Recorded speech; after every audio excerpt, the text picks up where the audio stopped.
बहरहाल खबरों में अब आगे बढ़ेंगे। एक और मामला जो शंकराचार्य अवि मुक्तेश्वर आनंद से जुड़ा हुआ है। करेंगे माघ मेले से बात करेंगे बिना स्नान के लौटे शंकराचार्य स्वामी अवि मुक्तेश्वर आनंद की, क्योंकि उन्होंने अब कहा है कि अब माफी की बात पीछे छूट गई है। दिल्ली की जगह लखनऊ में बैठूंगा और योगी को 40 दिन का वक्त दिया है, ये शंकराचार्य जी ने कहा है। माघ मेले से चला आया अब वो मुद्दा है ही नहीं, ये शंकराचार्य की तरफ से कहा गया है कि अब दिल्ली नहीं लखनऊ बैठूंगा और माफी से बात आगे बढ़ चुकी है। माफी की बात तो पीछे छूट गई है। दिल्ली की जगह अब हम लखनऊ में बैठेंगे, क्योंकि गौ माता के लिए सबसे ज्यादा ये आवाज दबाने के लिए प्रयास योगी आदित्यनाथ की सरकार ने किया है। योगी आदित्यनाथ के सामने अब हमने प्रश्न रखा है। 40 दिन का उनको समय दिया है। 40 दिन में वो गौ माता को राज्य माता घोषित करें और उसके बाद जो निर्यात यहाँ से हो रहा है गौमांस का, उसको निर्यात को बंद करें। भाई अब अगले माघ तक के लिए वो छूटा है। अगले माघ में वो मुद्दा पहले दिन से उठ जाएगा। हमने पहले कह करके आए हैं, वो मुद्दा जो है माघ का है, माघ में होगा।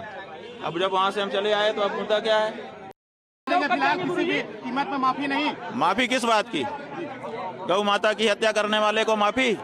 ये संभव नहीं है। 1 तारीख के स्नान के लिए प्रेशर लगातार बनाया जा रहा है।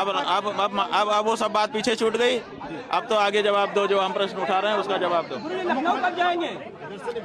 10-11 मार्च को हम लोग लखनऊ पहुंचेंगे संत समाज के साथ, और वहां बैठ करके उस समय तक जो परिस्थिति होगी उसके अनुसार निर्णय लेंगे। अधिकारियों से माफी मंगवाई जा रही है, क्या मुख्यमंत्री को खुद माफी मांगनी चाहिए? अब माफी की बात पीछे छूट गई, अब उसका कोई मतलब नहीं रहा। जब हम 11 दिन तक बैठे थे, 11 दिन तक उनकी नींद नहीं छूटी, तो अब उसका क्या तात्पर्य है? तो शंकराचार्य अवि मुक्तेश्वर आनंद को आपने सुना, और ये मामला काफी ज्यादा गंभीर हो गया है जिस तरह अवि मुक्तेश्वर आनंद आरोप लगा रहे हैं। अभिजीत हमारे साथ जुड़ गए। अभिजीत, 40 दिनों की चुनौती दे दी है अब शंकराचार्य ने।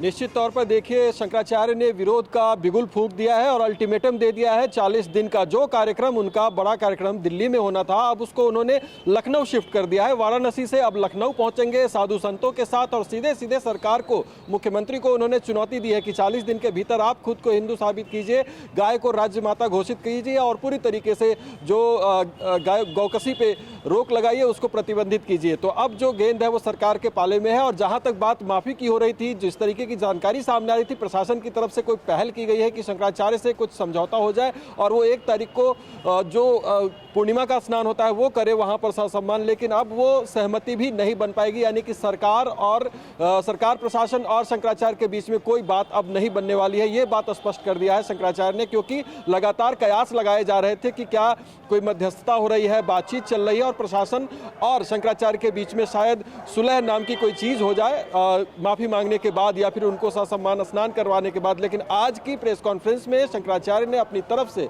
स्पष्ट कर दिया कि अब प्रशासन के पास माफी की कोई गुंजाइश नहीं बचती है, क्योंकि जब वो 11 दिन तक बैठे थे तब ये पहल उनकी तरफ से नहीं की गई, तो अब पहल की कोई गुंजाइश ही नहीं रहती है और बातचीत की भी गुंजाइश नहीं रहती है। अब सीधे सीधे उन्होंने अपनी मांग को सामने रखते हुए सरकार को चुनौती दी है और 40 दिन के बाद वो लखनऊ कूच करेंगे और लखनऊ में ही डेरा डालने वाले हैं। इस तरीके की जानकारी उन्होंने दी है।